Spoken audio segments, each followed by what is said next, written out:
ए जी मैं आपसे नमस्ते करती हूँ।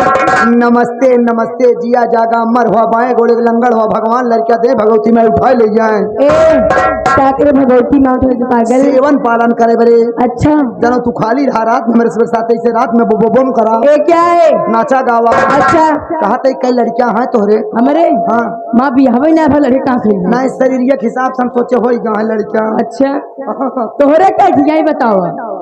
अब हम फार्म भरे। अच्छा तो फार्म भरे यहाँ माँ फार्म आवे वाला बा फार्मवा साला ऑनलाइन कराई थी यार सार सक्सेस ना आए होते बार बार साला नोटिस आ गया था।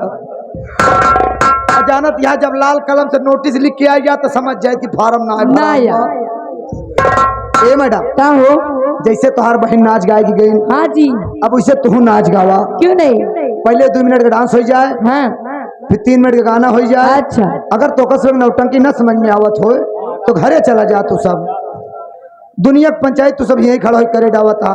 एक नचिए वाला सुन ले तो अपने बतिया ले एक तो बगली खड़ा तू सब और डिस्टर्ब करता है यार। हम कहते सकून से बैठ जा नचिए देखे जाए हाथ बैठ जा भाई या ये पलैया हटाए दे पलैया लगा बैठ जाए पलैया पलट दो पार चली जाए यही जगह पूरी खाली तो भाई यार खड़ा बाटा मजा ना आया आवत बतो। अब तू सब खड़ा था हमका नहीं अच्छा लागता है। अरे यार तू सब हमारी देखे आया जब हम खड़ा हो तू सब खड़ा रहा मतलब का नहीं करी।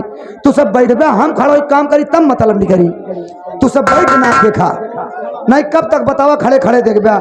हम कहते रात भर खड़े खड़े ले गाँठ ठोट पकड़ ले एक आध घंटा चला खड़े खड़े ले बे पता लग रात भर रात खड़े खड़े देखिए सुबेरे घरे जी है सोए कुटिए संजक तो बुखार आए जी पता लग डॉक्टर किया कहन कहन कहाँ घर है कहन नाथ देखे कहन बा टाइट फाइट हो गया तोरे बुखार साला सफेद खून ही कम हो गया खड़े खड़े लिए सफेद खून बहुत कम होता बहुत ना ईमानदार चुकाई भाई तब कहा ए मैडम जाए खड़ा रह जा तो आप चलिए डांस पर आ जाइए। हाँ चलो क्यों नहीं लग जाओ।